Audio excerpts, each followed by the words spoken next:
ये video copyright act की section 107 fair use के तहत रिव्यू कमेंट्री क्रिटिसिज्म और एजुकेशनल पर्पस के लिए बनाया गया है।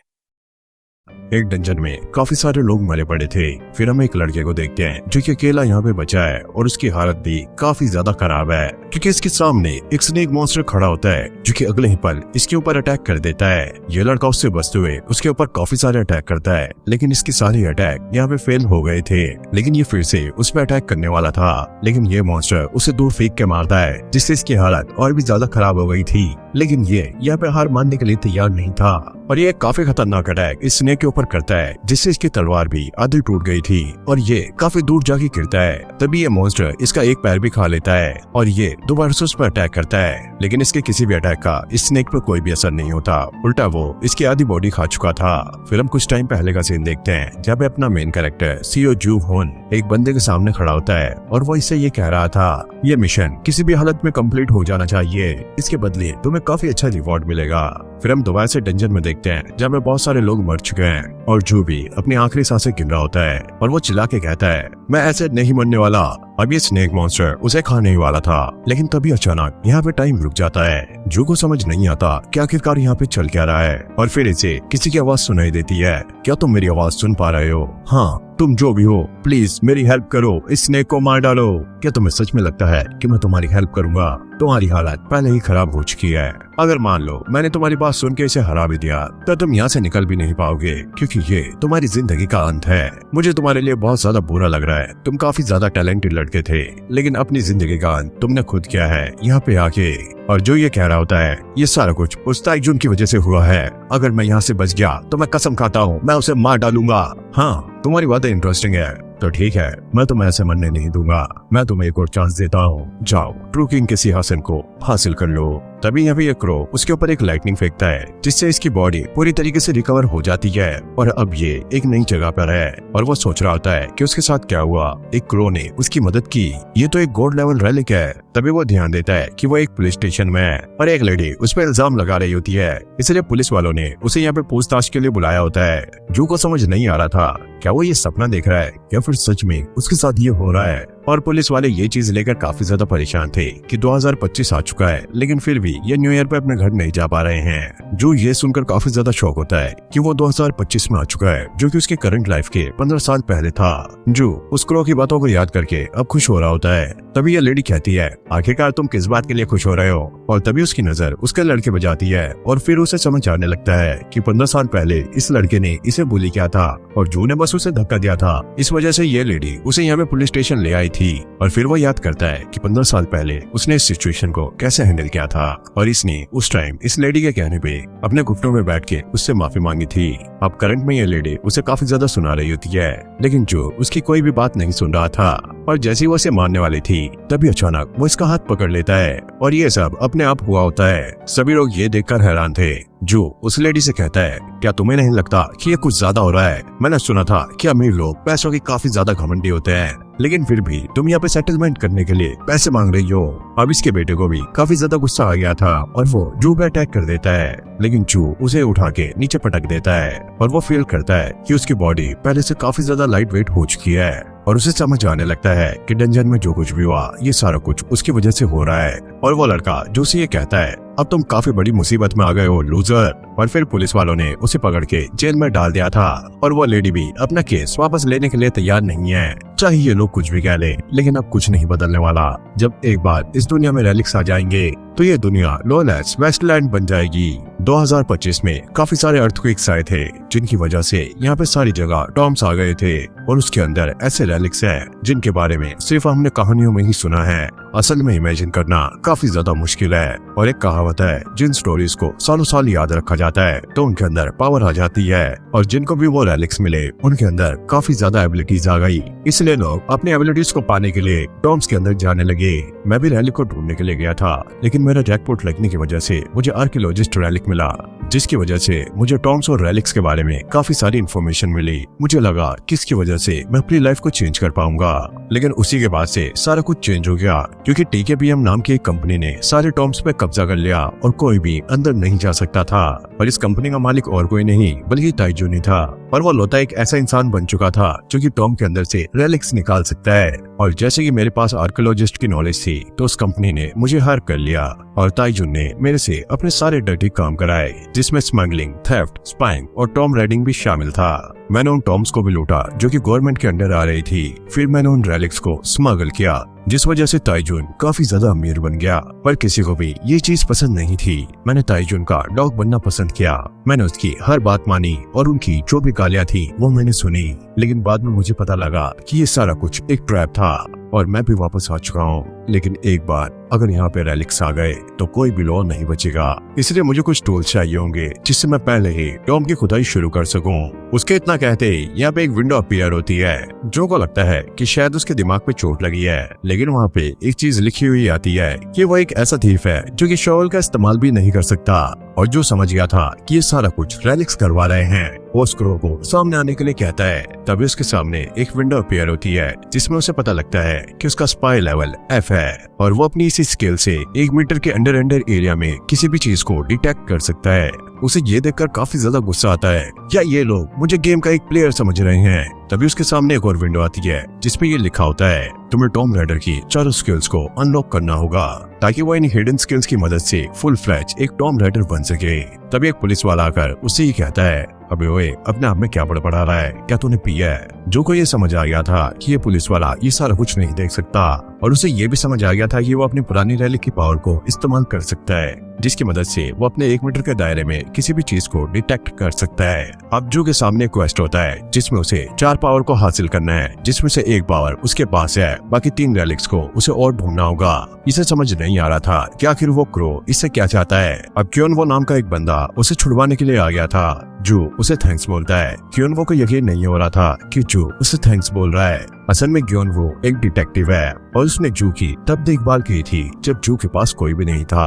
अब जू उसे ये पूछता है, क्या सुपर पावर के रिलेटेड कोई इन्फॉर्मेशन आई है? क्योन को ऐसा लगता है कि शायद इसके सिर पे ईंट लगी है, इसी वजह से ये बेकी बेकी बातें कर रहा है। उसकी बात सुनकर जो को ऐसा लगता है अभी रेलिक यूजर यहाँ पे अपीयर नहीं हुए हैं तो सारा कुछ सही चल रहा है। क्योंकि रेलिक यूजर अभी तक सामने नहीं आए तो ये सही टाइम है अपना मूव चलने का।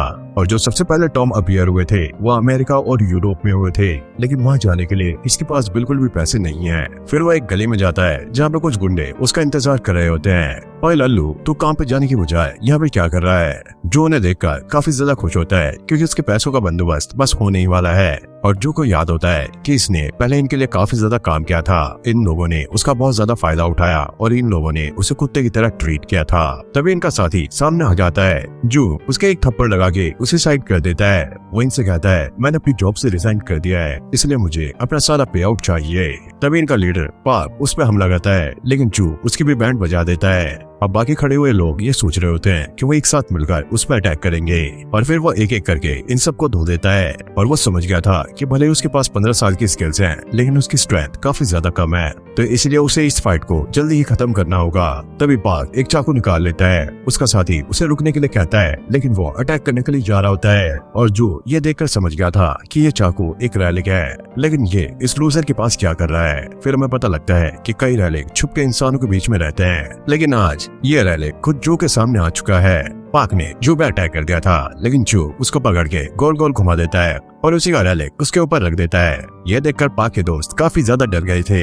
अब जो ने पाक से वो रैलिक छीन लिया था और उससे कहता है, देखो अब मैं तुम्हें दिखाता हूँ किसकी पावर कैसे यूज करते हैं। उसने इसकी पावर को एक्टिवेट कर लिया था, जिससे इन लोगों के अंदर का स्ट्रक्चर उसे साफ साफ दिख रहा होता है। और फिर वो एक एक करके इन लोगों की बैंड बजा देता है। ये इतने ज्यादा तेज था कि इनको समझ नहीं आता कि इनके साथ क्या हुआ। जो उनसे पूछता है, क्या तुम लोगों को और भी लड़ना है? लेकिन इन लोगों की यहाँ पे बुरी हालत हो चुकी थी। वहीं पाक ने अपनी बहन को कॉल करके ये बता दिया था कि जो ने उसे और उसके साथियों को हरा दिया है, लेकिन ये सुनकर उसकी बहन को बिल्कुल भी यकीन नहीं होता। पाक बताता है कि जो एक डिफरेंट इंसान बन गया था, उसकी आंखों का कलर भी एकदम से चेंज हो गया था। और उसकी बहन पूछती है, चलो ये बताओ कि वो तुमसे कितने पैसे लेके गया? जिसपे ये जवाब देता है कि उसने इसका पूरा बैंक अकाउंट खाली कर दिया है और साथ में वो मेरे से वो बुद्धा स्टैचू भी ले गया है। ये सुनकर उसकी बहन काफी ज्यादा गुस्सा हो जाती है। अरे बेवकूफ, वो बुद्धा स्टैचू कुछ भी करके तुम्हें वापस लाना ही होगा। यहाँ पे जू ने उस स्टैचू को एक ब्रोकर को दिखाया होता है, लेकिन उसने बताया होता है कि ये कुछ खास नहीं है। जू को समझ नहीं आता, अगर पार्क के पास ये स्टैचू था, इसमें जरूर कुछ न कुछ खास होगा। तभी उसके सामने एक विंडो अपीयर होती है और इससे जू को ये पता लग गया था कि इसके अंदर जरूर कुछ न कुछ है। और जैसे वो उसे चेक करता है, इसके अंदर उसे एक कंटेनर मिलता है जो कि एक ड्रग का था। और ये सारा कुछ बताने के लिए वो जॉन वू को कॉल कर देता है। अब पार्क की बहन किसी से माफी मांग रही होती है। तभी हम देखते हैं जॉन वू उसके भाई को पकड़ के यहाँ पर ले आया था। हमें इन्फॉर्मेशन मिली है कि तुम कुछ इलीगल चीजें बेच रही हो। नहीं, ऐसा कुछ भी नहीं है, यहाँ तो हम आर्ट बेचते हैं। झूठ बोलने की जरूरत नहीं है, मेरे पास एविडेंस है और मुझे पता है कि तुमने सारा कुछ गोदाम में रखा हुआ है। और भाई ये पुलिस वाले पे ही चोरी हो रही होती है, क्या पुलिस वाले अपने मनमानी करते रहेंगे? तभी योनहू को उसका साथी बताता है कि उन्हें वेयर हाउस में से सारे ड्रग्स मिल गए हैं। पाक की बहन ये सुनकर काफी ज्यादा शॉक होती है, क्योंकि वो वेयर हाउस पूरी तरीके से पासवर्ड प्रोटेक्टेड था। इन लोगों को वो कैसे मिले? अब पाक की बहन को गिरफ्तार कर लिया गया था। और फिर उसकी बात जू से होती है और उसकी आवाज सुनकर वो समझ गई थी कि ये जू है। जू कहता है तुम्हें अपने पासवर्ड को टाइम टू टाइम चेंज करना चाहिए। जू को मैसेज आता है कि उसने पुलिस की हेल्प की है, इसलिए उसे 60 लाख रुपए एज अ रिवॉर्ड मिल रहे हैं। यानी कि उसने अपनी ट्रिप का खर्चा यहाँ से निकाल लिया है। आज का दिन उसका बन चुका था। अब वो घर जाने का सोच रहा होता है, लेकिन तभी उसे कुछ अजीब सा दिखता है। वो भागकर उस तरफ जाता है और वो काफी ज्यादा शॉक रह जाता है, क्योंकि इस तरफ उसका अपार्टमेंट था, लेकिन यहाँ पे एक टॉम अपीयर हो चुका है। अब उसे समझ नहीं आता कि उसे खुश होना चाहिए या फिर वो दुखी हो। अब जू टॉम के पास आ गया था। उसे पता लगता है अमेरिकन CIA ने इस पे कब्जा कर लिया है और इसके बारे में अभी तक गवर्नमेंट को भी नहीं पता, और वो इसे उड़ा के यहाँ का रास्ता खोलने वाले हैं। तभी यहाँ पर एक और बंदा आता है, जिसे ये लड़की देखकर काफी ज्यादा शॉक हो गई थी। वो बंदा कहता है लिंडा, तुम मुझे यहाँ पे देखकर इतनी ज्यादा शॉक क्यों हो गई?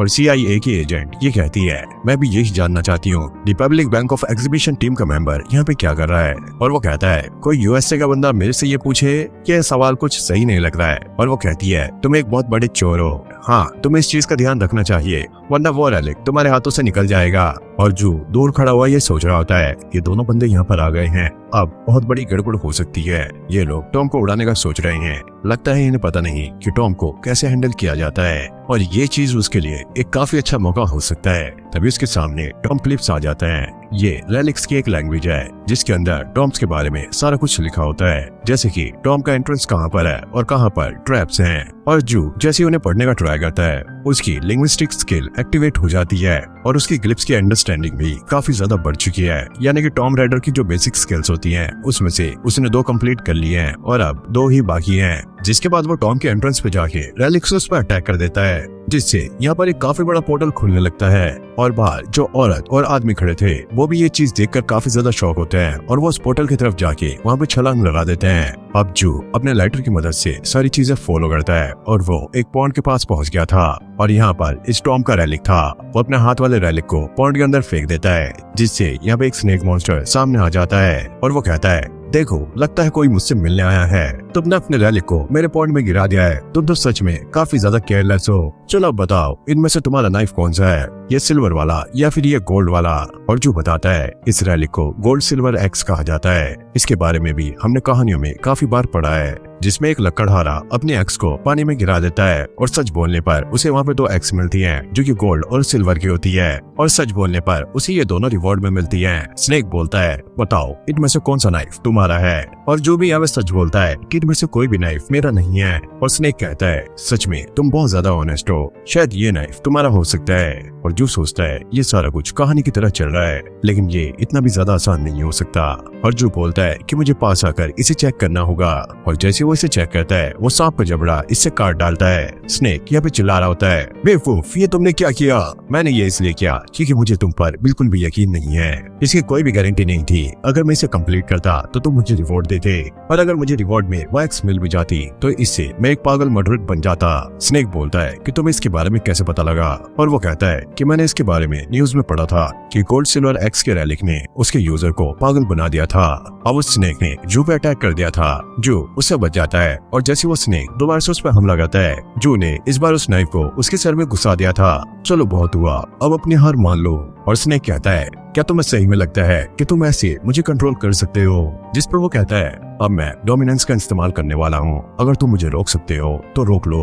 और डोमिनेंस का इस्तेमाल करने के बाद ये स्नेक को काफी ज्यादा दर्द होने लगता है और वो इधर उधर टकरा रहा होता है। जब आप रेलिक्स को ट्रस्ट के थ्रू हासिल करते हो तो उसे एफिनिटी कहा जाता है, और जब आप रेलिक्स को अपनी बात मानने के लिए मजबूर करते हो तो उसे डोमिनेंस कहा जाता है। और अगर मास्टर और रेलिक के बीच में एक बॉन्ड बन जाए तो उसे कंपैटिबिलिटी कहा जाता है। स्नेक जू को अपने ऊपर से हटने के लिए कहता है, लेकिन वो हटने के लिए तैयार नहीं था। ये उसे पानी में भी ले जाता है, लेकिन जू तब भी हार नहीं मानता। जू कहता है, इस बार मैं रेलिक की बात बिल्कुल नहीं सुनूंगा, मैं इसे अपने ऊपर काबू नहीं पाने दूंगा। और वो स्नेक को धमकी दे रहा होता है उसे डिस्ट्रॉय करने की, लेकिन स्नेक ने अब हार मान ली थी, जिसकी वजह से जू को यहाँ पे गोल्ड और सिल्वर दोनों एक्स मिल गई थी। और उसकी टॉम राइडर की बेसिक स्किल्स में से एक और स्किल एक्टिवेट हो गई है, और उसकी टॉम की जो नॉलेज होती है वो भी अब इंक्रीज हो चुकी है। फिर उसके सामने एक और विंडो अपीयर होती है जिसमें उसे पता लगता है उसकी डोमिनेंस इंक्रीज हो चुकी है और इन्फिनिटी डिक्रीज हो गई है, जिस वजह से उसे अब्यूजर ऑफ रेलिक्स का टाइटल मिल जाता है। और ये जू को बिल्कुल भी पसंद नहीं आता। अब एबे और लिंडा दोनों यहाँ पर पहुंच गए थे। एबे को पता था कि ये रेलिक किस तरह का है, और वो आते ही एक चीज पॉन्ड में फेंक देता है, और वो इंतजार करने लगता है कि रेलिक बाहर आएगा, लेकिन यहाँ पर कुछ भी नहीं होता क्योंकि जू ने पहले ही उसे हासिल कर लिया है। और एबे कहता है, मुझे तो प्रॉफिट ने बताया था कि यहाँ पे कुछ हलचल होगी और रेलिक बाहर आएगा, लेकिन यहाँ पे ऐसा कुछ भी नहीं हुआ। लिंडा कहती है, इसका मतलब तो यह है कि तुम्हारे पास एक प्रॉफिट भी है। तभी ये टॉम हिलने लगता है और ये लोग अब यहाँ से भाग रहे होते हैं। फिर हम पार्क के दोस्तों को देखते हैं जो कि ऑफिस आ गए हैं, क्योंकि पार्क को पुलिस ने गिरफ्तार कर लिया है, तो इन लोगों के पास भी अब करने के लिए कुछ नहीं है। और जे कहता है, ये सारी गलती जू की है, मैं उसे मार डालूंगा। तभी उसके फोन पे जू का फोन आ जाता है और ये देखकर उसकी फट जाती है, और जू लेट फोन उठाने पे उसे डांटने लगता है, तुम्हें मेरा एक काम करना होगा वरना मैं तुम्हारी चड्डी के अंदर एक स्नेक डाल दूंगा। यहाँ पे एबे ने अपनी टीम को बता दिया था कि वो इस रैली को पाने में नाकामयाब हो गए, और उनके प्रॉफिट ने ओवर प्रोफेसी की होती है कि एक चाइनीज बंदे ने उनसे पहले ही रैली को हासिल कर लिया है। और वो ये भी बताते हैं कि उनके अकॉर्डिंग ये बंदा पूरी दुनिया को तबाह कर सकता है। यहाँ पे जू जे और उसके दोस्तों को माइडस जाने के लिए कहता है। माइडस इस दुनिया की सबसे बड़ी ऑक्शन हाउस है जो कि लास वेगस में है। अगर मैं वहाँ पे पहुँच गया तो मुझे पता लग जाएगा कि ताइजुन क्या करना चाहता है। तुम्हें इस मंथ के ऑक्शन में कुछ आइटम्स के बारे में पता लगाना होगा, और एक जैक काइमा नाम के बंदे के बारे में भी पता लगाना है, और उसे जेके भी कहा जाता है क्योंकि ये ताइजुन का दूसरा नाम है। और जे कहता है, लेकिन हम वहाँ पे जाएंगे कैसे? जू का इस पे ये जवाब होता है, इसके बारे में तुम्हें खुद ही पता लगाना होगा, ये एक बिजनेस है, पर अगर तुम इसे कंप्लीट करते हो तो इसके बदले में मैं तुम्हें काफी अच्छी रकम दूंगा, और ये तुम्हारी मर्जी है, क्या तुम इसे प्यार से करोगे या फिर मुझे जबरदस्ती कराना होगा।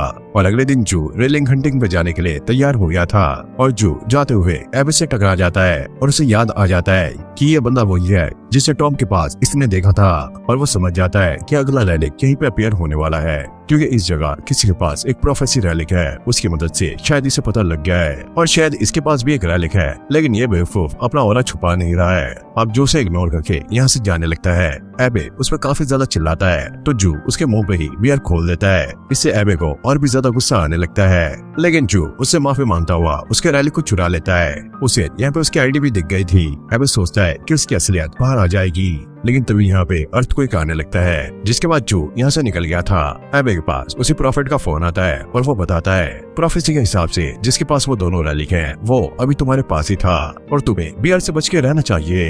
एबे को ये यकीन हो गया था कि जिससे वो अभी टकराया ये बंदा वही है। अब टॉम के अपीयर होने पे यहाँ पे बहुत सारी तलवारें निकलती हैं, कई जगह पर रोशनी भी अपीयर होती है, जिससे बहुत सारे लोग बेहोश हो गए थे। इन ब्रोकन सोर्ड्स को देखकर वो ये समझ गया था कि ये रेलिक ह्यूमंस को पसंद नहीं करता, और ये जो टॉम यहाँ पे अपीयर हुआ है जरूर ये बुरा मासा का होगा। ये फैंग गोकू और एडो एरा के बीच में एक ऐसी फैमिली थी जो कि स्वॉर्ड बनाया करती थी, और इनके जो ब्लेड्स थे वो भी काफी ज्यादा शार्प थे। इस वजह से काफी सारी फैमिलीज ने अपने मेंबर्स को खोया था, और इसी वजह से बुरा मासा को कर्स्ड स्वॉर्ड कहा जाता था। जू के सामने अब एक स्क्रीन आती है जिसपे ये लिखा होता है टॉम का करप्टेड ऑरा उसके ऊपर हमला कर रहा है, जिससे उसकी स्किन डैमेज हो गई है, इसलिए उसे जल्दी ही इस टॉम को क्लियर करना होगा। लेकिन ये टॉम काफी ज्यादा बड़ा होता है और उसका गोल्ड एक्स का रेलिक भी उस रेलिक को ढूंढ नहीं पा रहा होता है। जू को समझ नहीं आ रहा था कि उसे कहाँ जाना चाहिए, और वो चलते चलते काफी ज्यादा थक चुका था। फिर उसे याद आता है कि रिपब्लिक ऑफ पेंट के उस आदमी को जरूर पता होगा कि वो रेलिक कहाँ पर है, इसलिए मुझे कुछ भी करके उस बंदे से पहले उस रेलिक को पाना होगा, वरना वो उस रेलिक को चुरा लेगा। तभी उसे किसी के चिल्लाने की आवाज आती है। वो नीचे देखता है एक खड्डे में काफी सारे लोग गिरे हुए हैं, और टॉम के नेगेटिव ऑरा ने एक लड़की पर कब्जा कर लिया है और वो सब पे हमला कर रही होती है। और जिस वेपन से ये लोगों पे हमला कर रही है, अगर किसी को भी यह अटैक लगा तो वो भी इसके जैसे ही हो जाएंगे, यानी कि कंडीशन और भी ज्यादा खराब हो सकती है। और इस टॉम में अगर हम किसी सेक्रीफाइस को एक गड्ढे में फेंकते हैं तो यहाँ पर एक ब्रिज अपीयर होता है और यहाँ पर भी ऐसा ही हुआ है। और मुझे जरूर लगता है कि ये उसी आदमी का काम है जो इन लोगों से पूछता है क्या तुम इस गड्ढे में फेंकने वाला द रिपब्लिक ऑफ बैंड का आदमी था, और ये लोग हाँ में जवाब देते हैं और वो बताते हैं उस बंदे ने एक वियर्ड लैंग्वेज में गाना गाया था जिस वजह से यहाँ पे एक गड्ढा अपीयर हो गया और उसने हमें इसमें फेंक दिया। और जो ऐसा लगता है कि वो बंदा ज्यादा दूर नहीं गया होगा और अभी तक उसे रैलिक नहीं मिला होगा, इसलिए ये एबे का रैलिक अब इस्तेमाल करने का सोच रहा होता है। ये एक रोप शेप्ड ब्रेसलेट है और साथ में इसकी मोची है, इसलिए साथ में मिलकर सिस्टर सन और ब्रदर मून रैलिक बनाते हैं। इस मोची को टाइगर ने उस मदर से मांगा था जो कि अपने घर की तरफ वापस जा रही थी और रोप ने हेवन से लटक के 2 शिवलिंग्स को टाइगर से बचाया था। अब जो के सामने एक स्क्रीन आती है जिसमें ये लिखा होता है उसकी टॉम राइडर की जो बेसिक स्किल होती है उसमें से चौथी स्किल भी अब एक्टिवेट हो चुकी है और इस स्किल की मदद से वो किसी भी अनफैमिलियर आइटम को जल्दी यूज करना सीख सकता है। और अब इसके टॉम राइडर की चारों स्किल्स एक्टिवेट हो चुकी है और इसे इसके बदले एक रिवॉर्ड मिलेगा, लेकिन वो तब जब वो इस टॉम से बाहर निकलेगा। अब जो उस खड्डे में कूद गया था और वो उस लड़की से फाइट करना स्टार्ट कर देता है। वो उसके अटैक को काफी आसानी से रुका रहा होता है, जिसके बाद वो अपनी रॉक की मदद से उस लड़की के हाथ को पकड़ लेता है। इस लड़की का जो वेपन था वो नीचे गिर चुका है और ये लड़की अब नॉर्मल हो गई है। अब जो इन लोगों से पूछता है क्या तुम्हें पता है कि वो इंसान किस तरफ गया।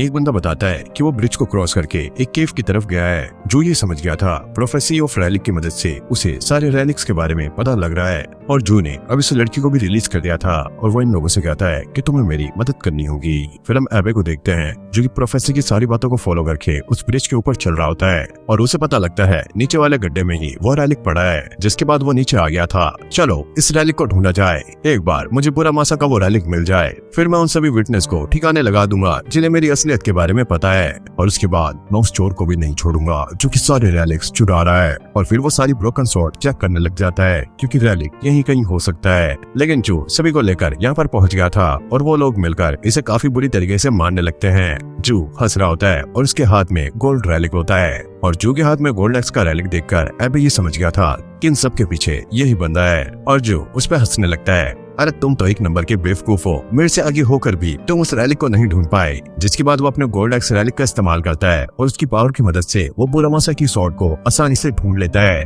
जो ने उस स्वॉर्ड को अपनी तरफ खींच लिया था। वो स्वॉर्ड उससे ये कहती है तो तुमने मुझे ढूंढ लिया, अगर तुम चाहते हो कि मेरी ब्रोकन बॉडी ठीक हो जाए तो तुम्हें 10 लोगों को मारना होगा, अगर तुम ऐसा नहीं करोगे तो तुम यहाँ से कभी भी बाहर नहीं निकल पाओगे। और जो कहता है ओह तो यही है तुम्हारा टेस्ट, हाँ तुम सही समझे, अब जल्दी करो इन लोगों को मार डालो। नहीं मैं ऐसा नहीं करने वाला, उल्टा तुम्हें मेरे डोमिनेंस का सामना करना होगा। और जू इसमें अपना डोमिनेंस का इस्तेमाल करने लगता है जिससे स्वॉर्ड को काफी ज्यादा दर्द हो रहा होता है और पूरी जगह यहाँ पे हिलने लगती है। अगर तुम्हें एक अच्छी स्वॉर्ड बनना है तो मेरी बात मानो, अपनी सारी कॉपीज को एब्जॉर्ब करो।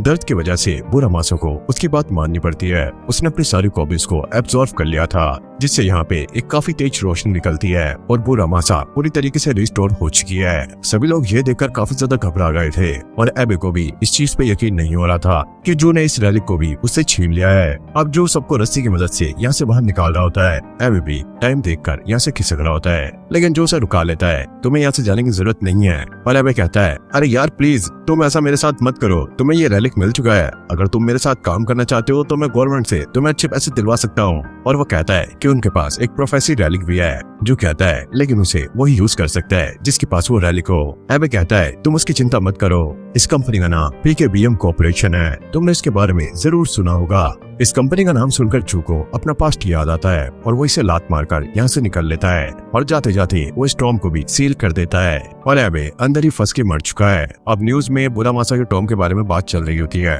और यहाँ पे लोग एबे के बारे में भी बता रहे होते हैं, जिस वजह से रिपब्लिक ऑफ बैंड का नाम भी अब मिट्टी में मिलने लगा है। और फिर ताइजुन एबे के बॉस को डांट रहा होता है क्योंकि एबे की वजह से टॉम और रैलिक की न्यूज पूरी दुनिया में फैल चुकी है और रिपब्लिक ऑफ बैंड भी उनकी वजह से बदनाम हो रही है। और मोरी कहता है ये सारी गलती जू की है। ताइजुन कहता है तो तुम्हें कुछ भी करके इसकी रिस्पॉन्सिबिलिटी उठानी होगी। मोरी कहता है अब चिंता मत कीजिए, हम प्रोफेसी रैलिक की मदद से उसे ढूंढ लेंगे। और टाइटन पूछता है कि तुम लोग ऐसा कैसे करोगे, क्योंकि प्रोफेसी रैलिक उसे ही ढूंढ सकता है जिससे वो पहले मिला हो। और मोरी समझाता है कि एबे को भी बुक ने मार्क किया हुआ था और एबे जू से मिला हुआ है तो वो रफली उसकी लोकेशन का पता लगा सकते हैं। फिर हम जू को देखते हैं जो कि एक होटल में रुका होता है और बुरामासा के रैलिक की वजह से जो उसका हाथ जला होता है वो अभी तक ठीक नहीं हुआ। डोमिनेंस के साथ यही प्रॉब्लम है अब ये कभी ठीक नहीं होगा, क्योंकि मैंने रैलिक के ट्रायल को इग्नोर करके जबरदस्ती उसे अपने काबू में किया। जितना ज्यादा स्ट्रॉन्ग रैलिक होता है उतनी ज्यादा स्ट्रॉन्ग उसकी रेजिस्टेंट होती है। अगर मैं ऐसा ही करता रहा तो मेरी बॉडी ज्यादा टाइम नहीं टिक पाएगी,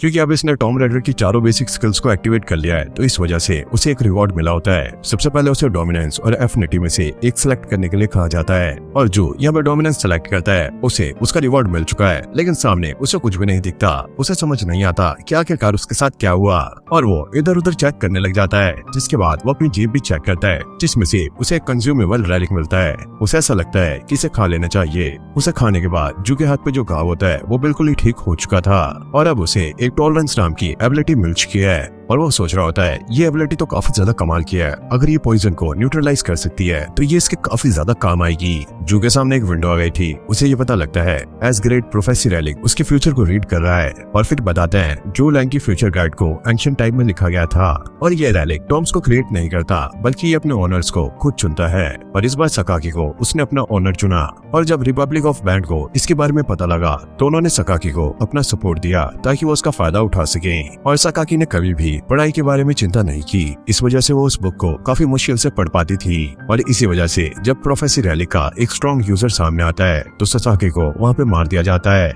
अब एक बंदा आकर ससाकी को ये बताता है उसका टाइम आ चुका है प्रोफेसर रैलिक को पढ़ने का, लेकिन ससाकी को ये बिल्कुल भी पसंद नहीं है, क्योंकि कुछ कैरेक्टर उसे समझ नहीं आते।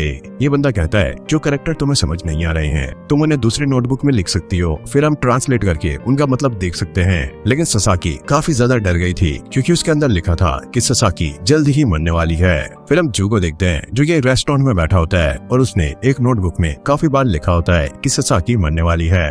और प्रोफेसर रैलिक अपने ओनर के थ्रेट को कभी भी इग्नोर नहीं करती, इसलिए वो उन लोगों को वही दिखा रही थी कि ससाकी जल्दी ही मरने वाली है। फिर हम देखते हैं रिपब्लिक ऑफ बैंड के कुछ लोग यहाँ पे बाहर ही बैठे होते हैं, और वो ससाकी को अंदर नूडल्स ले जाने के लिए कहते हैं, और ये लोग उसे जू के पास इसलिए भेज रहे होते हैं ताकि बुक उसे मार्क कर सके। और जू ने ससाकी को अभी तक देखा भी नहीं है, और जैसे ही वो अंदर जाती है वो जू को देखकर काफी ज्यादा एक्साइटेड हो गई थी, क्योंकि जू उसे काफी ज्यादा हैंडसम लग रहा होता है। अब जू उसके ऑरा को देखकर ये समझ गया था कि यही ससाकी है, और वो अपने स्वॉर्ड पे हाथ रख देता है। सब लोग ये देखकर चौकन्ना हो गए थे और वो उस पर अटैक करने के लिए अंदर जा रहे होते हैं, लेकिन ससाकी खुद यहाँ पे दरवाजा बंद कर देती है। किसी को भी समझ नहीं आता कि उसने ऐसा क्यों किया।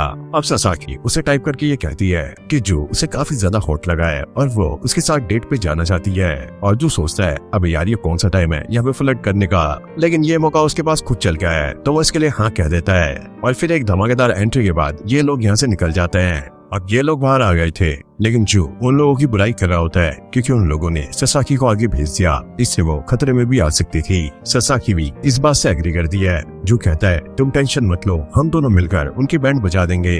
अब ये लोग डेट के लिए जाने लगते हैं। ससाकी को उस पर यकीन हो गया था, लेकिन तभी जू उसके गले पे ब्लेड रख देता है। वो ये देखकर काफी ज्यादा शॉक हो गई थी। जू उससे कहता है अपना फोन निकालो, और अगले ही पल वो उसके फोन को तोड़ देता है। मुझे पता है कि तुम्हारे पास फ्यूचर बुक है। और इस लड़की को ये बिल्कुल भी यकीन नहीं होता कि जू को उसके बारे में पहले ही पता है। अब ये लोग डेट पे आ गए थे। जू उससे कहता है अपने फ्यूचर गाइड निकालो और इस नोटबुक में वो सारी प्रोफेसी लिख दो जो भी तुम्हें पता है। लेकिन ससाकी उसे भी गुस्सा करने लगती है, क्योंकि ये उसे डेट कर रहा होता है और इसे इसकी फ्यूचर गाइड के बारे में भी पता है। वो कहती है कि वो यहाँ पे नहीं है, वो घर पे रह गई है। जू उससे कहता है क्या तुम्हें इतना भी नहीं पता, तुम्हारे हाथ पे जो निशान बना हुआ है उसे टच करके अपने गाइड को यहाँ पे समन करो।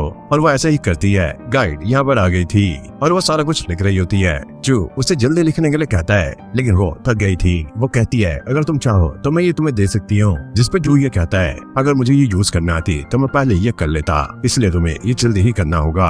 और भाई ये लड़की इसकी हॉटनेस के चक्कर में यहाँ पे फंसी हुई है और जो ये कह रहा है वो सारा कुछ मान रही है। अब जू को उन लोगों की आवाज आने लगती है। उसे पता लग गया था कि वो लोग यहाँ पे पहुंच चुके हैं। अब उसने अपनी तलवार निकाल ली थी। ससाकी ये देखकर डर जाती है और वो कहती है प्लीज मुझे छोड़ दो। और जू अगले ही पल उस तलवार को बुक के आर पार कर देता है। अब ये फ्यूचर गाइड रैलिक यहाँ पे तड़पने लगती है और इसकी पावर भी धीरे धीरे कम हो रही थी। इसी वजह से ससाकी भी यहाँ पे बेहोश हो जाती है।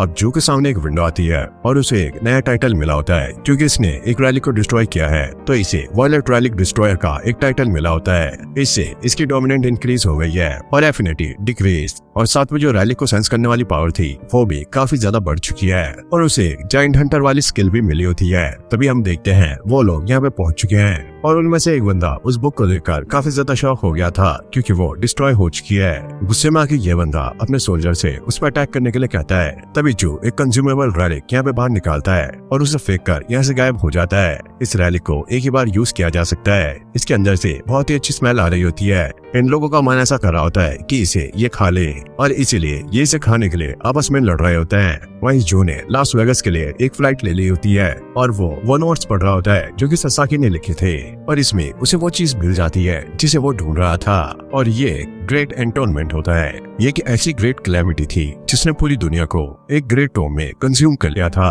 और दुनिया में काफी सारे रैलिक्स बिखर गए थे। इसी वजह से अंडरवर्ल्ड के लोग भी इनके लिए पागल हो गए थे और जो गॉड तुम्हारी लालच की गहराइयों को जानता है वही तुम्हारे साथ चलने के लिए तैयार होता है। और इसीलिए ये लास वेगास के मैडास ऑक्शन हाउस जा रहा है क्योंकि इसे यकीन है कि ताइजुन वापस जरूर आएगा।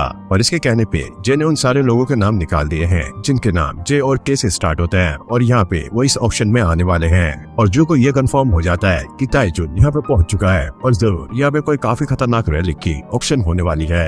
फिर जो उन रैलिक्स की लिस्ट देखने लगता है जिनकी ऑक्शन होने वाली है, लेकिन उसे इसमें कोई भी गॉड टायर रैलिक नहीं दिखता और इसमें कुछ ऐसे रैलिक्स भी होते हैं जो कि जो खरीदना चाहता है, इसलिए वो बिडिंग करने के लिए तैयार है। और जे उससे कहता है क्या तुम पागल हो गए हो, यहाँ पे बिडिंग भी 100 मिलियन से स्टार्ट होती है, इतने पैसे तुम लाओगे कहाँ से। जो उससे ये कहता है बेटा तुम ये भूल रहे हो, अभी हम लास वेगास में हैं, यहाँ पे इतने सारे कसिनो हैं, हम जितना चाहे उतना पैसा कमा सकते हैं। अब एक लड़की ताइजुन के साथी को कॉल करके ये बताती है किसी ने फ्यूचर गाइड को डिस्ट्रॉय कर दिया है और साथ में उनके साथियों को भी उसने हरा दिया है। और वो पूछती है क्या मुझे ढूंढ के खत्म कर दे, लेकिन ये बंदा ये सुनकर काफी ज्यादा हैरान था और वो बोलता है नहीं, ऐसा कुछ भी करने की जरूरत नहीं है, क्योंकि इसके माइंड में ये चल रहा होता है कि ये उस बंदे को अपनी टीम में रखें ताकि ये उससे फायदा निकलवा सके। अब जो कसिनो में आ गया था वो एक एक करके सारी गेम्स जीत रहा होता है, उसका यहाँ पे लगातार जैकपॉट लग रहा होता है। जे और उसके साथी भी यह देखकर काफी ज्यादा हैरान हो गए थे। थोड़ी देर बाद सिक्योरिटी भी यहाँ पर आ जाती है और वो लोग यहाँ पे चेक करने लगते हैं कहीं जो यहाँ पे चीटिंग तो नहीं कर रहा है, लेकिन उसके पास से यहाँ पे कुछ भी नहीं मिलता, बस उसके पास एक की चेन थी। जो कहता है ये तो बस एक की चेन है जिसे मैं नाइफ भी बना सकता हूँ, लेकिन असल में ये गोल्ड एक्स रैलिक है जिसकी मदद से ये जैकपॉट को अपनी तरफ अट्रैक्ट कर रहा है। अब ये लोग आगे जाने लगते हैं, तभी ताइजुन का साथी यहाँ पर पहुंच जाता है और उन लोगों को यहाँ से हटने के लिए कहता है क्योंकि यहाँ पर एक वीआईपी आ रहा होता है। जो उसे पहचान जाता है और कहता है भले ये थोड़ा सा चेंज हो गया है लेकिन इसकी शक्ल बिल्कुल वैसी ही है जैसे ये पहले था, अगर ये यहाँ पे है तो ताइजुन भी पक्का यहीं पर होगा। अब ताइजुन भी यहाँ पर आ गया था। जो को अपने साथियों की मौत याद आने लगती है और वो ताइजुन को तबाह करने के लिए कुछ भी कर सकता है, इसलिए वो आज के सबसे खतरनाक रैलिक पे बिडिंग करेगा। जे उसे ये बताने लगता है कि उसका बैग अजीब सा रिएक्ट कर रहा है क्योंकि इसके अंदर सिल्वर रैलिक होता है और जो ये बताने लगता है गोल्ड एक्स रैलिक के पास ट्रेजर को अट्रैक्ट करने की पावर होती है, वहीं सिल्वर एक्स रैलिक ये पहचान सकता है कि कौन उसके मास्टर के ट्रेजर के पीछे है। तभी हम देखते हैं सभी लोगों को यहाँ पे पैसों की तंगी होने लगती है। जो को भी समझ नहीं आता कि आखिरकार यहाँ पे हो क्या रहा है। फिर हम एक लड़की को देखते हैं और जो उसे देखकर घबरा गया था। ये तो होल्टन फैमिली की यंगेस्ट डॉटर है और इसका नाम आयरन होल्टर है। इसके पास भी काफी खतरनाक रैलिक होता है, इस वजह से इसे किंग ऑफ बैंकरप्सी कहा जाता है और जो भी इसके नजदीक आता है वो पूरी तरीके से कंगाल हो जाता है, तो इसलिए जो को भी इससे दूर रहना होगा। अब सभी लोग यहाँ से निकल रहे होते हैं, तभी ये लड़की रुक आवाज लगाती है। फिर वो और जल्दी यहाँ से निकलने का ट्राई करता है, लेकिन जैसे वो दरवाजे को छूता है उसे बहुत जोर से झटका लगता है। ये सारा कुछ इस लड़की की रैलिक की वजह से हो रहा होता है। अब उसने आके इसका हाथ पकड़ लिया था और वो उससे पूछने लगती है, लेकिन जो उससे बात करने के लिए तैयार नहीं था क्योंकि इसके रैलिक की पावर बहुत तेजी से गिर रही होती है और वो बहुत ज्यादा डैमेज हो गई है। जो उससे कहता है कि तुम मुझसे दूर रहो। जे और उसके दोस्तों को समझ नहीं आता कि जो ऐसा रिएक्ट क्यों कर रहा है और वो लड़की कहती है कि तुम वही हो जो कि अभी तक जैकपॉट जीत रहे थे, मुझे तुमसे कुछ टिप्स चाहिए। और वो लड़के वहीं इस पे लट्टू हो रहे होते हैं, लेकिन जो यहाँ पे साफ मना कर देता है कि वो ये बंदा नहीं है। वहीं जे और उसके दोस्त इस पे ट्राई कर रहे होते हैं, लेकिन वो यहाँ पे बीमार पड़ जाते हैं और जो भी यहाँ पे फंस चुका है इसलिए उसे अब इससे बात करनी ही होगी। और ये लड़की ये कह रही होती है मेरे पास जो भी आता है वो बिल्कुल कंगाल हो जाता है या फिर वो बीमार होने लगता है, क्या तुम बता सकते हो कि मैं लक को कैसे यूज कर सकती हूँ, मेरे पास लक कैसे आएगा। जूस की बातें सुनकर काफी ज्यादा हैरान हो गया था क्योंकि जैसे वो इसे सोचता था ये लड़की बिल्कुल भी वैसी नहीं है और इस लड़की की वजह से इसकी टॉलरेंस स्किल एक्टिवेट हो जाती है और उसकी पावर को भी इसने 50% कर दिया है। तो जो को ये समझ आ गया है कि इस लड़की को उसे साथ रखना ही होगा, इसमें उसका ही फायदा है क्योंकि ऑक्शन में अगर ये इस लड़की को लेकर जाएगा तो इसके जो भी राइवल्स होंगे उन सब का लक खराब हो जाएगा और वो उस गेम में हारते रहेंगे। अब जो उसे ऑक्शन में ले आया था वो देखता है 2-3 पार्टी पार्टी पहले यहाँ से निकल चुकी है क्योंकि इसकी पावर की वजह से उन्हें मिसफॉर्चून का सामना करना पड़ रहा है। और ये लड़की भी काफी ज्यादा खुश होती है कि जू उसकी बात सुन रहा है और वो इसकी हेल्प करने के लिए तैयार है। इसकी खुशी की वजह से इसकी रैली की पावर अब बढ़ने लगती है और ये जगह पूरी तरीके से हिल रही होती है। जू के रैलिक्स भी अब डैमेज हो रहे होते हैं। जू इस लड़की को शांत रहने के लिए कहता है, जिसके बाद सारा कुछ शांत हो गया था।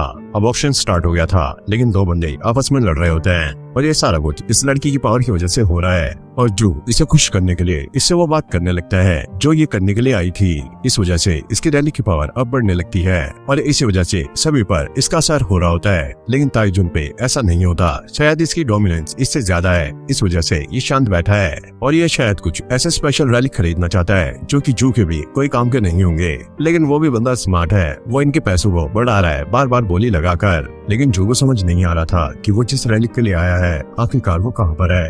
अब होस्ट इन लोगों को ऐसी आइटम दिखाता है जो कि लिस्ट में नहीं थी और जो उसे देखकर काफी ज्यादा हैरान हो गया था क्योंकि ये God tyre relic the hub of eternal life था। ताइजुन और जू दोनों इस रैलिक के लिए अपग्रेडिंग करना स्टार्ट कर देते हैं। फिर हमें बताया जाता है एशियंट तालिया में एक लेजेंडरी एम्परर भी अपनी इंटरनल लाइफ के लिए इस हब ऑफ इंटरनल लाइफ को ढूंढ रहा था और जो बताता है उसके पास्ट में आने से पहले उसकी बॉडी भी पूरी तरीके से खराब हो चुकी थी और यह सारा कुछ रैलिक की वजह से हुआ था। अगर इसे उस time the hub of internal life ना मिला होता तो ये पहले ही मार जा चुका होता और ये हब उस टाइम ताइजुन के पास था। उसे ये लेने के लिए जू ने उसके सारे घटिया काम किए। तो इससे ये क्लियर होता है उस टाइम इसने बिल्डिंग में ये रैलिक खरीद लिया था। अगर आज भी ऐसा हुआ तो जू की हालत पहले जैसी हो जाएगी। अब होस्ट भी खुश हो गया था और वो लोगों से कहता है इस हब से बोचू जुत्सु परफॉर्म करने का स्टैमिना और ज्यादा बढ़ जाता है। ये सुनकर जू काफी ज्यादा हैरान हो गया था, जिसके बाद सभी लोग अब बिल्डिंग करना स्टार्ट कर देते हैं। ऐसे ये बिल्डिंग 10 मिलियन तक पहुंच गई थी। जू भी अपनी बिल्डिंग कर रहा होता है और ऐसे करते करते ये 50 मिलियन तक पहुंच जाती है। अब जू भी परेशान होने लगता है क्योंकि उसे नहीं पता था कि ये बिल्डिंग इतनी ज्यादा जाएगी। अब ताइजुन अगली बोली लगाता है जो कि 100 मिलियन की होती है। जू के पास और कोई ऑप्शन नहीं था, वो अपनी दोस्त की मदद लेता है और ये अगली बिल्डिंग लगाती है जो कि 150 मिलियन की होती है। यह सुनकर सभी लोग शॉक हो गए थे। ताइजुन भी गुस्से में आ जाता है और वो 200 मिलियन की बोली लगा देता है और उसका साथी उसे आगे बोली लगाने से मना करता है और बताता है जो तुम्हारे अगेंस्ट बोली लगा रही है वो होल्टन फैमिली की यंगेस्ट डॉटर आयरीन है। लेकिन ताइजुन फिर भी आगे बोली लगाता है। आयरीन यहाँ पे 300 मिलियन की बोली लगाती है। ताइजुन फिर भी यहाँ पे नहीं रुकता, लेकिन चाहकर भी इसके पास इतने पैसे नहीं है जितने इस लड़की की फैमिली के पास है। लेकिन फिर भी ताइजुन अगली बोली लगाने वाला होता है, लेकिन उसका साथी उसे पकड़ लेता है और ये बिल्डिंग ये हार जाते हैं और हब ऑफ इटर्नल लाइफ इस लड़की को मिल जाती है। अभी अपने आइटम को लेने के लिए आ गए थे। जो उस लड़के से कहता है इस बिल्डिंग को तो तुमने जीत लिया है, लेकिन इसमें तुम्हारे काफी ज्यादा पैसे लगने वाले हैं। वो लड़की कहती है उसे इसकी कोई भी फिक्र नहीं है क्योंकि ये उसकी मदद कर रहा है और वो पूछती है कि तुम अब मेरी मदद कैसे करोगे, क्या तुम्हारे पास कोई तिलस्मान है? जो कहता है नहीं ऐसा कुछ भी नहीं है, तुम बस वो चीज मुझे दे दो जो तुम्हें लग रहा है कि तुम्हारा पीछा कर रही है। यानी कि ये इसका रैलिक मांग रहा होता है ताकि इसके पास वो रैलिक आ जाए और इससे इसी का फायदा हो जाएगा और यह लड़की भाई लकी बन जाएगी, मतलब कि सारा कुछ नॉर्मल हो जाएगा। लेकिन इस लड़की को कुछ भी समझ नहीं आता। जो उसे पूछता है क्या तुम्हारी बॉडी पे कोई टैटू है? फिर वो देखता है इसके हाथ पे भी वो निशान बना हुआ है जैसे कि ससाकी के हाथ पे बना हुआ था, यानी कि ये इस रैलिक के साथ कॉन्ट्रैक्ट में है। फिर हमें पता लगता है ऐसे जो रैलिक होते हैं वो इनकी बॉडी पे टैटू बना देते हैं और इन रैलिक को वही यूज कर सकता है जो कि इनका मास्टर होता है। फिर जो उस लड़की की फोटो देखता है जो कि इसकी बॉडी पे टैटू बने होते हैं और ये समझ गया था कि ये एक पैरासाइट टाइप का रैलिक है और वो उस लड़की से कहता है देखो इसे ठीक करने में थोड़ा सा टाइम लगेगा। लेकिन ये लड़की थोड़ी सी उदास हो गई थी। जो उसे अपना नंबर दे देता है ताकि इस लड़की को यकीन हो जाए कि ये इससे दूर नहीं जाएगा, इससे जो का ही फायदा होने वाला है। भले ये इसके रैलिक को नहीं ले सकता, लेकिन इस लड़की को पास रख के अपना फायदा निकलवा सकता है। अब इनका आइटम यहाँ पे आ गया था। ये लोग उन्हें पेमेंट करने के लिए कहते हैं। जो अपने साथियों को कॉल लगाता है, लेकिन कोई भी उनकी कॉल नहीं उठाता। फिर हम जे को देखते हैं जो कि अपने साथियों के साथ पैसा लिख के भाग गया है। उसे ऐसा लगता है कि जो उसका पीछा नहीं कर पाएगा। तभी सिल्वर एक्स रैलिक आकर उसके साइड में लगता है और इस बंदगी यहीं पे फट जाती है। अब जो भी यहाँ पर पहुंच गया था, इन लोगों की उसे देखकर और भी ज्यादा फट जाती है। इन्हें समझ नहीं आता कि वो यहाँ पे कैसे आया। जो कहता है मेरा ये सिल्वर एक्स रैलिक मुझे यहाँ पर ले आया, मैंने तुम्हें इतना समझाया था लेकिन फिर भी तुमने मुझे धोखा दिया, अब अपनी सजा के लिए तैयार हो जाओ। वो लोग इससे माफी मांग रहे होते हैं। उसने यहाँ पे अपने रैलिक को एक्टिवेट कर लिया था जो कि आज उसे ऑक्शन में मिला है और यहाँ पर एक पिलर आ गया था जो कि गॉड ऑफ लो को दर्शाता है। तो ये एक काउंटर टाइप रैलिक है, जैसे कि जो भी आपका अपोनेंट आप पे करेगा वैसा ही उसके साथ होगा। अब जो ने अपने रैलिक की मदद से इन सभी के हाथों को बांध दिया था। फिर ये लोग देखते हैं कि इनको कुछ नहीं हुआ। जू उन्हें बताता है, देखो अभी तुम्हें कुछ नहीं होगा, लेकिन हाँ आगे तुमने अगर मुझे धोखा देने की कोशिश की तो तुम्हारी बॉडी टुकड़ों में बढ़ जाएगी। तो अब क्या था, इन लोगों को इसकी बात माननी पड़ती है। जिसके बाद ये होटल में आ गए थे और यहाँ पर वो रैलिक रख देते हैं और इन लोगों ने हब ऑफ इटर्नल लाइफ को उस गमले से निकाल दिया है। लेकिन ये रैलिक उन्हें ये कह रहा होता है कि इसे दोबारा से गमले में डाल दें और अगर ये उसकी बात नहीं मानेंगे तो ये सबको कर्ज कर देगा। इसलिए जू जे से कहता है कि वो ये काम करे। लेकिन जैसे ही जे इस पौधे को हाथ लगाता है वो पौधा शांत हो गया था। ये देखकर जू काफी ज्यादा शॉक हो गया था। फिर उसे पता लगता है कि शायद ये पौधा ह्यूमन एफिनिटी पे काम करता है, क्योंकि जू की एफिनिटी कम थी इसलिए वो उसके हाथ नहीं आ रहा था। तभी जू पर एक कॉल आता है और वो समझ गया था कि ये ताइजुन की कॉल होगी और अगर उसके पास इसका नंबर है तो जरूर उसने इसके बारे में सारा कुछ पता लगा लिया होगा। जू ने अब उसकी कॉल उठा ली थी। ताइजुन उसे हब ऑफ इटर्नल लाइफ के बारे में पता कर रहा होता है, लेकिन जू इससे रिलेटेड उससे कोई भी बात नहीं करता और वो इसकी कॉल काट देता है। ताइजुन को काफी ज्यादा गुस्सा आ गया था। अब उसका साथी उसे ये कहता है, बॉस आप गुस्सा मत कीजिए, मैं कंपनी रैलिक की मदद से उस बंदे से वो hub of eternal life relic आपके लिए ले आऊंगा। और ये सारा कुछ ये इसलिए कर रहा होता है ताकि इसके नंबर बढ़ जाए। फिर हम जू को देखते हैं जो कि एक बार में बैठा होता है। वो सोच रहा था कि सिल्वर रैलिक ने अब रिएक्ट करना स्टार्ट कर दिया है, यानी कि इसके ऊपर इन्वेस्टिगेशन होनी स्टार्ट हो गई है। लेकिन इसे नहीं लगा था कि इसमें इतना ज्यादा टाइम लग जाएगा। अब ताइजुन का एक बंदा यहाँ पर आ गया था जो देखता है कि अकेला है। ये बंदा जू से बात करने की ट्राई कर रहा होता है, लेकिन जू इसकी बातों का कोई भी जवाब नहीं देता और उसे ये सेंस हो गया था कि ये बंदा अपने साथ एक रैलिक लाया है। जिसके बाद वो जू पे काफी ज्यादा चिल्ला रहा होता है, लेकिन जू मुक्का मारकर उसे नीचे गिरा देता है और जू ऐसा रिएक्ट कर रहा होता है कि वो इसे नहीं जानता। वो बंदा इसे समझाने लगता है कि ये वही है जो कि उसे ऑक्शन में मिला था। तो जू इस बंदे को चिढ़ाने लगता है, जिससे इस बंदे की डोमिनेंस अब कम हो गई थी। ये एक ऐसा बंदा है जो कि अपने आप को सॉलिड दिखाने की ट्राई करता है, लेकिन ये बहुत ज्यादा इनसिक्योर है। अगर तुम इसे चिढ़ाओ तो इसकी डोमिनेंस अपने आप कम हो जाएगी। फिर जू उसके बॉस की भी बजाने लगता है। ये सुनकर इस बंदे को काफी ज्यादा गुस्सा आता है। वो अपने रैलिक से इसके ऊपर अटैक करता है, लेकिन यहाँ पर इसका रैलिक एक्टिवेट नहीं हुआ था। जू उसे पकड़ के टेबल में भिड़ा देता है और कहता है, अबे चोमू, जो अपने डोमिनेंस को ही कंट्रोल नहीं कर सकता वो रैलिक को क्या यूज करेगा। ये सुनकर ये बंदा काफी ज्यादा शॉक हो गया था कि जू को रैलिक के बारे में पता है। जू ने अब उसका रैलिक ले लिया था और उससे बात करने लग जाता है। क्योंकि इसका डोमिनेंस काफी ज्यादा स्ट्रॉन्ग था तो वो रैलिक इसे अपना ओनर बना लेता है। अब जू वो पाउडर उसके ऊपर डालने लगता है। हमें पता लगता है ये powder would of priest zombie powder है। ये पाउडर जिसके ऊपर भी डाला जाता है वो अपने होशो-हवास खो देता है और एक ज़ॉम्बी जैसा रिएक्ट करने लगता है। फिर हम देखते हैं इस बंदे को जेल में बंद कर दिया गया है क्योंकि ये ज़ॉम्बी बन के सिटी में घूम रहा था। ताइजुन को ये पता लग जाता है कि ये ज़ॉम्बी बन चुका है और वो अपना वो रैलिक वापस मांग रहा होता है, लेकिन इसके बंदे इसे ये बताते हैं कि वो रैलिक इसके पास नहीं है। और अब ये समझ गया था कि ये सारा काम जू का है और अब ताइजुन अपना प्लान चेंज करने वाला है। और हम जू को देखते हैं जो कि अपने साथियों के साथ लास वेगास से वापस आ चुका है और वो इस सामान को सही से रखने के लिए कहता है। अब जू के पास काफी सारे रैलिक्स हो चुके हैं और ये इनसे आसानी से पैसे कमा सकता है। अब ताइजुन की इटर्नल लीग जू से मिलने के लिए आ गई थी और जू को इसके बारे में पहले ही पता होता है। जिसके बाद ये कैफे में आके अब बात करने लगते हैं और ये लड़की ये कह रही होती है, ताइजुन ने आपके लिए एक ऑफर रखा है, आपको एक कॉन्ट्रैक्ट बनाना है जिसके लिए आपको 100 मिलियन मिलेंगे और उसके बाद आपको सैलरी अलग से मिलेगी। और जो कहता है, क्या तुम मुझे यहाँ पे नौकर बनाने आई हो? तुम्हें लगता है कि मैं ऐसा करूंगा? और वो लड़की कहती है, तुम्हें पता है ना कि तुमने एक रैलिक चुराया है, उसके खिलाफ हमारे बॉस एक्शन ले सकते हैं और तुम्हारे साथियों को भी ऐसा गायब करेंगे कि वो कहीं नहीं मिलेंगे। और जो कहता है, क्या तुम मुझे धमकी दे रही हो? तुम्हें देखना चाहिए कि तुम किसके सामने बैठी हो। क्या तुम इस रैलिक को जानती हो? मैं इसका यूज तुम पर कर सकता हूँ। और वो कहती है, कोई भी क्राउडेड एरिया पे हम रैलिक का इस्तेमाल नहीं कर सकते। अच्छा, तुम्हें ऐसा लगता है कि मैं इसे यूज नहीं करूंगा। अब उसने इस रैलिक का ढक्कन खोल दिया था। ये लड़की अब पीछे हो जाती है और जू पे अटैक कर देती है, लेकिन जू ने भी अपना कोर रैलिक एक्टिवेट कर दिया था जिससे ये अटैक उस पे ही जाके लगता है। सब लोगों को ऐसा लग रहा होता है कि यहाँ पे कोई परफॉर्मेंस चल रही है। अब जू ने उस पे ज़ॉम्बी पाउडर डाल दिया है और वो ज़ॉम्बी बन के यहाँ पे घूम रही होती है, इसलिए सिक्योरिटी भी उसे पकड़ने के लिए आ गई है। अब ताइजुन ये देखकर काफी ज्यादा गुस्सा होने लगता है और जू को उस लड़की के पास से एक और रैलिक मिल चुका है जो कि रैंक बी का रैलिक है और ये उसे 50 बार और यूज कर सकता है। अब जू को क्रो की आवाज सुनाई देने लगती है और वो ये कह रही होती है कि उधर खतरा है तो जल्दी से उसे उसके पास आ जाना चाहिए।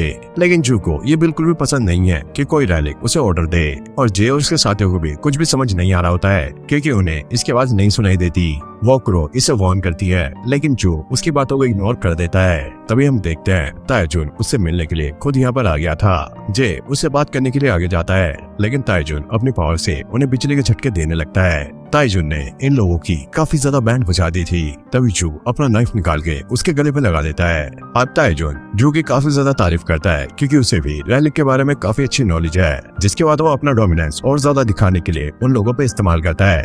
लेकिन तभी अचानक ताइजुन का जो डोमिनेंस होता है वो बिल्कुल ही खत्म हो जाता है। फिर हम देखते हैं जू के पास यहाँ पे 2 टिकट्स होती हैं। ताइजुन ये देखकर काफी ज्यादा शॉक हो गया था, आखिरकार ये इसके पास कब आई। और जू ने जब इसके गले पे नाइफ रखा होता है उस टाइम इसने ये निकाल ली थी। और ये SS रैंक का रैलिक होता है, जो कि कंज्यूमेबल रैलिक है, और इसका नाम द लॉनली गॉड इन्विटेशन होता है। लेकिन जू का डोमिनेंस अभी तक इतना ज्यादा स्ट्रॉन्ग नहीं हुआ कि वो इन रैलिक पे अपना दबदबा बना सके।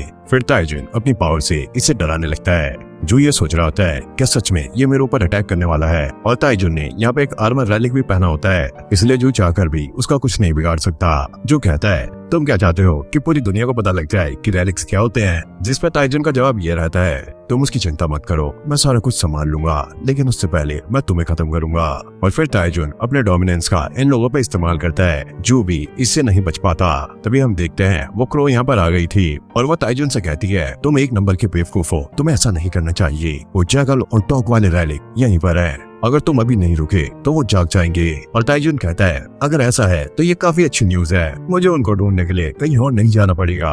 अब जो को भी ये पता लग गया था कि वो रैलिक यहीं पर है, जिसके बाद ताइजुन अपनी डोमिनेंस का और भी ज्यादा इस्तेमाल करने लगता है। और इस क्रो के जाते ही यहाँ पे पूरा गेम उल्टा हो जाता है। यहाँ पर अर्थक्वेक आने लगता है और चारों तरफ इजिप्शियन टॉम अपीयर होने लग जाते हैं। इन लोगों को स्टेटस विंडो पे भी ये सारा कुछ दिख रहा होता है। सिस्टम ये बता रहा होता है डेंजरस इजिप्शियन पैथोजन पहले से ही अटैक कर रहे हैं। मल्टीपल डेथ रैलिक की वजह से कई सारे रैलिक भी डैमेज हो रहे हैं, और यहाँ पे कई रैलिक्स ऐसे भी हैं जिनके पास कैटास्ट्रोफिक पावर है। एयरपोर्ट का पूरा नजारा चेंज हो गया था और चारों तरफ यहाँ पे डोम्स अपीयर हो गए थे। इसकी प्रेडिक्शन उस फ्यूचर गाइड ने भी की थी, और जो ये समझ गया था कि ये बहुत बड़े खतरे की शुरुआत है। उसके दोस्त पूछते हैं कि यहाँ पे क्या हो रहा है। जो कहता है कि हम इस ताइजुन की वजह से यहाँ पे फंस गए। ताइजुन कहता है मैंने भी आज तक ऐसा कुछ नहीं देखा। और जो उसे बताता है इस टाइम पूरी दुनिया में अलग अलग जगह टॉम्स अपीयर हो रहे हैं। तभी यहाँ पे एक व्हाइट डॉग की एंट्री होती है, और ये एक रैलिक सेट का हिस्सा था। एंशिएंट इजिप्ट में ये Set god of desert, darkness, destruction, evil और डिस्ट्रक्शन के लिए था। फिर हम एक ब्लैक डॉग को देखते हैं जिसके गले में एक कॉलर होता है, और वो कॉलर से भी आवाज आ रही होती है तुम जैसे बेकार इंसानों ने हमारी नींद को खराब करने की कोशिश कैसे की। जो सबको बताता है दरअसल ये ब्लैक डॉग ये एक एंटिटी नहीं बल्कि 2 हैं। ये ब्लैक वाला अनुबिस है, और इसके गले पर जो एलिमेंट लगा है उसका नाम ओसोरिस है, और ये फर्टिलिटी और आफ्टर लाइफ का गॉड था। और Anubis God of funerary rights था, क्योंकि उसका काम डेड लोगों को अंडरवर्ल्ड तक ले जाना था। और जो को यकीन नहीं हो रहा था कि एक साथ उसके सामने 3 ग्रेट गॉड रैलिक आ चुके हैं। तभी सेट को अचानक से एक स्मेल आने लगती है, और एबिस उसे ये पूछता है कि तुम्हारी डिग्निटी कहाँ पर है। और सेट कहता है मैं ह्यूमंस के साथ रह के अपनी डिग्निटी को मेंटेन नहीं कर सकता, इसलिए मुझे इन सबको मानना होगा। अब जो को समझ आ गया था कि ये उस पर अटैक करने वाला है, इसलिए वो लॉ ऑफ गॉड वाले रैलिक को एक्टिवेट कर देता है और उससे फाइट करने के लिए कहता है। लेकिन सेट उसका मजाक बनाने लगता है, क्योंकि चू जिस रैलिक का इस्तेमाल कर रहा है उसका लेवल इससे काफी ज्यादा कम है। सेट ने अब उस पर अटैक कर दिया था, लेकिन चू अपने रैलिक की मदद से उसका अटैक उस पर ही कर देता है। अब ये रैलिक जख्मी हो गए थे, इन्हें यकीन नहीं आता कि एक इंसान ऐसा कैसे कर सकता है। अब सेट को जो के पास से उस क्रो की स्मेल आने लगती है। ओसोरिस ये कहता है ऐसे कैसे हो सकता है, क्योंकि उसे तो गद्दारी की वजह से सील कर दिया गया था। सेट कहता है क्या तुम ये कह रहे हो कि मैं झूठ बोल रहा हूँ। अनुबिस ये कहता है इस इंसान के लिए मेरा ट्रायल ही इसकी सजा रहेगी। और ट्रायल एक्टिवेट हो गया था, जो एक स्केल पे आ जाता है। अनुबिस उसे ये कहता है तुम जजमेंट ऑफ स्केल पे खड़े हो, इससे तुम्हारी तकदीर डिसाइड होगी। और जो को इसके बारे में पहले ही पता होता है, क्योंकि अनुबिस रैलिक का जो ओनर था उसने ये बताया था कि वहाँ पे एक ट्रायल होगा जिसमें इसे कुछ क्वेश्चन के आंसर देने हैं, जो कि काफी ज्यादा इजी होंगे, इसे बस हाँ में जवाब देना है। अनुबिस उससे ये कहता है मैं तुमसे 42 क्वेश्चन पूछने वाला हूँ, तुम्हें उनके सही सही जवाब देने हैं, और अगर तुमने इसमें झूठ बोला तो तुम्हें एक काफी बड़ी सजा मिलेगी। जो को तो ये सारा कुछ काफी ज्यादा इजी लग रहा होता है। अनुबिस उससे ये पूछता है क्या तुमने लाइफ में कभी चोरी की है। पहले क्वेश्चन में ये ट्रिक हो जाता है क्योंकि जू ने आज तक बहुत सारी चोरी की है और वह इसका जवाब देने में थोड़ा सा लड़खड़ा रहा होता है। और फिर अनुबस उससे दूसरा क्वेश्चन पूछता है, क्या कभी तुमने झूठ बोला है? ये सुनकर भाई जू काफी ज्यादा शॉक हो गया था क्योंकि ये सुनने में काफी इजी क्वेश्चन लग रहे थे, लेकिन उसके लिए ये बहुत ज्यादा मुश्किल थे। कोई बच्चा ही इसका सही जवाब दे सकता है और जो इसका पहला ऑनर था, इसी वजह से उसे ये क्वेश्चन काफी ज्यादा इजी लग रहे थे। अब जो यहाँ पे किसी भी सवाल का जवाब नहीं दे पाता, अनुबस उसे क्रिमिनल घोषित कर देता है और उसे उठाकर एक गड्ढे में फेंक देता है। और जब उसकी आंख खुलती है, वो देखता है कि वो एक गड्ढे में है और चारों तरफ यहाँ पे ज़ॉम्बीज़ ही ज़ॉम्बीज़ हैं। वो उस पर अटैक कर रहे थे। जो भी उनसे फाइट करने लग गया था, लेकिन यहाँ पे ज़ॉम्बी की तादाद काफी ज्यादा थी और वो उस पे भारी पड़ने लगते हैं। जो को तो ऐसा लगने लगता है कि उसकी गेम अब फिर से बचने वाली है, लेकिन तभी अचानक वहाँ पे वो क्रो आ जाती है और जो से कहती है, तुम्हें देखकर ऐसा लगता है कि तुम एक काफी बड़ी मुसीबत में हो, तो चलो फिर मैं एक बार फिर से तुम्हारी मदद कर देती हूँ, लेकिन इसके लिए तुम्हें मुझे थैंक्स बोलना होगा। पर असल में जो एक बॉल में था और सेट को समझ नहीं आता कि अंदर क्या चल रहा है, लेकिन तभी ये बॉल अब टूटने लगती है और सिरिस और सेट को यकीन नहीं आ रहा होता है। जो अब बाहर आ गया था, इन गॉड्स की फटके चार हो गई थी। ये सोच रहे होते हैं कि एक इंसान ऐसा कैसे कर सकता है। अब वो क्रो भी यहाँ पर आ गई थी और उसने अनुबस की हालत काफी ज्यादा खराब कर दी थी। सेट उसे सुनाने लगता है, तुम गद्दार यहाँ पे क्या कर रही हो और तुम्हारी हिम्मत कैसे हुई अनुबस पे हमला करने की? हम अब तक नहीं भूले कैसे तुमने ह्यूमंस के साथ मिलकर अपने साथियों पे हमला किया। लेकिन ये क्रो यहाँ पे हंसने लगती है। सेट को काफी ज्यादा गुस्सा आता है और वो यहाँ पे बहुत सारी मम्मीज को बुला लेता है ताकि वो ह्यूमंस के साथ फाइट कर सके। वो क्रो भी जो से ये कहती है किसके आगे वो उसकी मदद नहीं कर सकती। जो कहता है, अभी तक तुमने मेरी बहुत ज्यादा मदद कर दी है, इसके आगे का मैं खुद संभाल लूंगा। अब टाइम आ चुका है मेरी पूरी पावर इस्तेमाल करने का। उसने अपनी स्वॉर्ड को बाहर निकाल लिया था। क्रो उसे देखकर हंस रही होती है, लेकिन जो फुल पावर से इन मम्मीज पे अटैक करने लगता है और वो काफी आसानी से इन मम्मीज को काट रहा होता है, लेकिन का कोई भी फायदा नहीं था क्योंकि ये मम्मीज काफी ज्यादा थी। वो चाहे जितना भी इनको मार ले, लेकिन ये कभी भी खत्म नहीं होने वाली थी। इसलिए सेट और ओसिरिस को ये यकीन था कि जो उन तक कभी नहीं पहुंच पाएगा और जो समझ गया था कैसे फाइट करके कोई भी फायदा नहीं है, उसे इस रैली का इस्तेमाल करना होगा और उन 3 रैली की ट्रू बॉडी को ढूंढना होगा। और इसके पास जो डैगर था उसे इजिप्शियन फ्यूनरल नाइफ कहा जाता है और क्योंकि यहाँ पर इजिप्शियन टॉम है, तो इसलिए इस नाइफ को घर जैसा फील हो रहा होता है और वह इस रैली को अनुबस को ढूंढने के लिए कहता है ताकि वो उसके आगे प्रेयर कर सके। ये रैली ये सुनकर खुश होता है और वो उसकी बात मान जाता है। फिर जो इन मम्मीज को मारता हुआ आगे बढ़ रहा होता है और यहाँ पे अनुबस एक मम्मी की बॉडी में आ गया था और इसे पता ही नहीं था कि यहाँ पे क्या चल रहा है। सेट उसे बताता है कि उस क्रो ने इसके ऊपर अटैक कर दिया था। वहीं उस नाइफ को इन तीनों रैली की ट्रू बॉडी के बारे में पता लग गया था। अब ये उनके पास पहुंच के उन्हें काट डालता है और अनुबस की भी बॉडी को काट के उसके रैली को पकड़ लेता है और जो उसे ये कहता है, पिछली बार जो जजमेंट हुई वो बिल्कुल गलत थी, तो इसलिए इसे दोबारा से करो। रैलिक ये कह रहा होता है इस बार भी कुछ नहीं बदलने वाला, जिसके बाद ये दोबारा से स्टार्ट होता है और अनुबस भी काफी ज्यादा वीक हो चुका है। अनुबस उसे सवाल करने वाला था, लेकिन जो उसे पकड़ लेता है और उससे कहता है, तुम बस वही सवाल करोगे जो मैं तुमसे कहूंगा, क्योंकि जो इस पर भारी पड़ रहा होता है तो उसे इसकी बात माननी पड़ती है और जो बीच में इसे मारता भी है। और ऐसे करके वो इस ट्रायल को कंप्लीट कर लेता है और यहाँ के सारे टॉम हट गए थे और जो के पास सारे इजिप्शियन गॉड ग्रेड रिलिक आ गए थे और इसकी डोमिनेंस भी अब इंक्रीज हो गई थी और टॉलरेंस इसकी रैंक सी पे पहुंच गई थी। और यहाँ पे जू को कुछ टाइटल्स भी मिले होते हैं। ताइजुन उसके पास आ गया था और वो कहता है, लगता है मैंने तुम्हें काफी ज्यादा अंडर एस्टिमेट किया, इसके लिए मुझे माफ करना। मेरे पास तुम्हारे लिए एक ऑफर है, क्या तुम मेरे साथ मिलकर काम करना चाहोगे? क्योंकि ये दुनिया पूरी तरीके से चेंज होने वाली है और तुम जैसे काबिल लोग इसके काफी ज्यादा काम आएंगे और जो कुछ भी तुम्हें चाहिए वो मैं सारा कुछ देने के लिए तैयार हूँ। जो को ये सुनकर अपना पास्ट याद आने लगता है और तभी अचानक वो ताइजुन के गले को यहाँ पे काट डालता है।